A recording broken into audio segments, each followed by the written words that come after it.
Diehard Dungeon is a light fantasy roguelike on Steam. While I'm not a huge fan of games with lots of randomly generated content, I did finish Rogue Legacy, so I thought I'd give this one a try. Let me go ahead and say I really shouldn't have. You play as, this guy, and he's been thrown into this dungeon because, reasons, and he must escape. You quickly come across the companion chest. The companion chest picks up any gold and treasure you find in the dungeon to upgrade itself. Once it's upgraded enough, it will shoot at enemies and aid you in battle. Pretty nifty. So with your new friend in tow, you set off to escape the dungeon. This game plays a lot like Link to the Past with its top-down perspective, wall layouts, and tight controls. It's actually pretty commendable how smoothly it plays and how fluid the controls are. I never once struggled with the controls or the game's playability, and it's completely intuitive. Unfortunately, your sword and gun are the only weapons you'll be getting, so get used to them. Despite being a roguelike, there are no other weapons or different offensive power-ups at all. But hey, you can get immunity to status ailments and run a little faster or shoot 3 blueberries instead of 1. That's cool, right? No. I'll be honest when I say the gun sucks. It may as well be called a grenade launcher, since whenever you shoot, the projectile just bounces off your target and blows up. Until you get good at it, you will rarely do worthwhile damage. So you can't shoot at anything directly, you have to aim for a wall or wherever it's going to actually get the burst damage.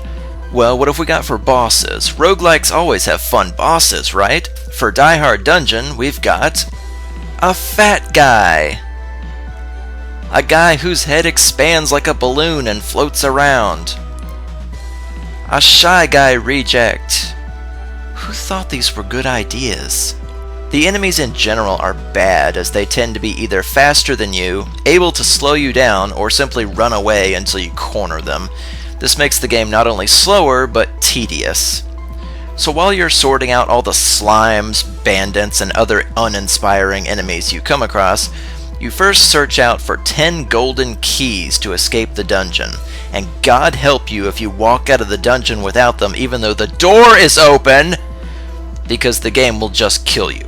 Never mind that you escaped like you were supposed to. So, rewind, beat the dungeon again with 10 keys, then you win, right? Nope.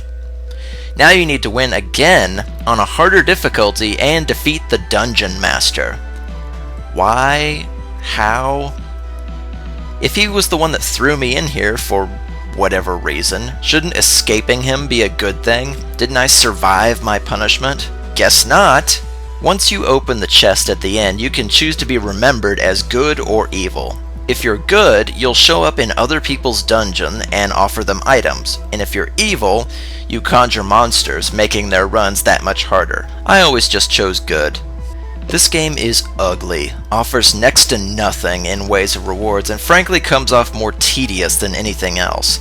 Copying Link to the Past control system was a good idea, but the complete lack of any fun items or power-ups pulled the soul out of what made this game a roguelike. I mean, come on! Where's my fireball spell, my sticks of dynamite? Any goofy items or projectiles other than this dumb blueberry shooter would have been fantastic. But no. This game gives you nothing to look forward to other than harder and harder difficulty rankings, which you won't get because in order to get them, you have to beat the dungeon multiple times in a row to not lose the rank you already have. Round and round we go through the ugly rooms full of enemies ripped from other games looking for treasure that's about as exciting as cleaning out your desk in grade school. There is nothing to be excited about in this game. Bad dungeon, bad enemies, bad loot, bad game.